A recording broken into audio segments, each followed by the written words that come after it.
Okay, Dave, I'm in the haymow or bay A of the Alsh barn, and I'm going to try this with a video because, oh boy, there's a lot of junk in here, including a collection of secondhand fluorescent bulbs. You can never have too many of those on hand.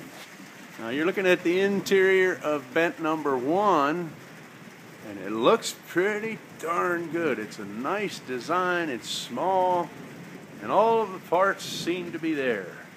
Now we looked at this from the outside. I have still photographs of it, and the bottom sill over here, boy, it's kind of funny watching my hand looking through the camera.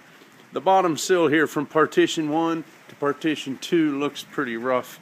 We might have to splice it all the way over near the center of bent 1. We'll look closer at those photographs. All right, now I'm still in bay A, looking up. The top plates of partitions 3 and 4 look good. There's been some repairs to the roof. All that stuff looks good up in there. There's right up at the ridge. These are sawmill rafters. There's a piece of metal missing up there. Actually, it looks like it used to be fiberglass. Most that's missing. We'll get back to that in a minute. Top plates all look good in bay A. Bent 1 looks good. Now, bent number 2. That's it. You got it in front of you. It looks really good. Again, it's a really nice design. A lot of junk in here, though. Coming back to bent 2, this post in the middle, goes just up to that tie beam. You can see there's a loft. We've talked about those lofts many times. I haven't been up there yet, but look at that post. That's a post in partition 3, and that mortise hole comes all the way through, and I'm wondering if they maybe cut a timber out of that.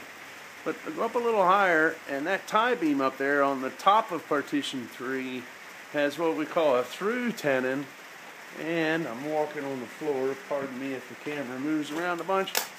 You see up at the top, that timber comes all the way through with like a shear pin or a shear block on the outside of it. Now you saw those in some still photography that I took, where right here, that timber, which is a little lower, goes all the way through, and it has that shear block on the outside. It helps to prevent those walls from spreading, helps keep the barn from spreading. All right, but there's mortise holes all the way through in partitions 2 and 3, as if maybe there was a timber that cut through there. I don't know. Anyhow, nice design. Now I'm going to walk around to the center bay. This is just a 3-bay barn. I'm trying this with the video because, boy, it's kind of hard to get this with a camera. All right, now we've got that loft overhead, and it's laying up there like we've talked about so many times. Those timbers just laying there. They're almost 5 feet apart. Some of them are more like 6 feet apart. And then there's a bit of a hazardous floor lying there on top of it. All right, now that's looking up. And we'll get back to bents 3 and 4 here in a minute. But when you start looking down, oh my goodness, this place is packed full of stuff. There's a shower, relatively new, but it's been sitting there a while. Propane bottle and a climbing tree stand. All right, and all kinds of old stuff, old shovels. I'm gonna climb through this way.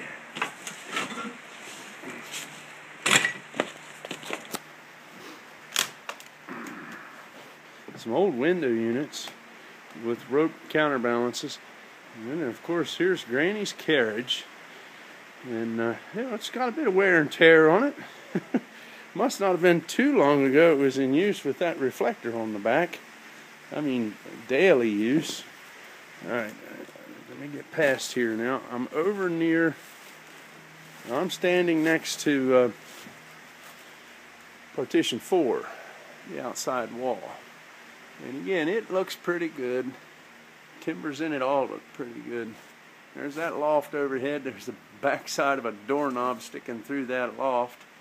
And a little light there from that fiberglass. Now you're looking at the back of the bridge walls. You can see my truck through my truck's parked right outside. You can see it through the cracks. And there's this stack of 55-gallon drums. I think, I'm not sure, but it's bolted fast here.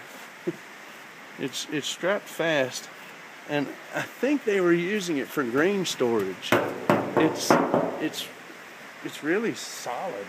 And if you remember from looking at still photographs I took, there's a bit of a hopper downstairs, or a bit of a bin. Alright, but what really gets me is this empty mortise hole, and then there's this brace that goes up here to partition 4, but then there's another mortise hole here that matches the other.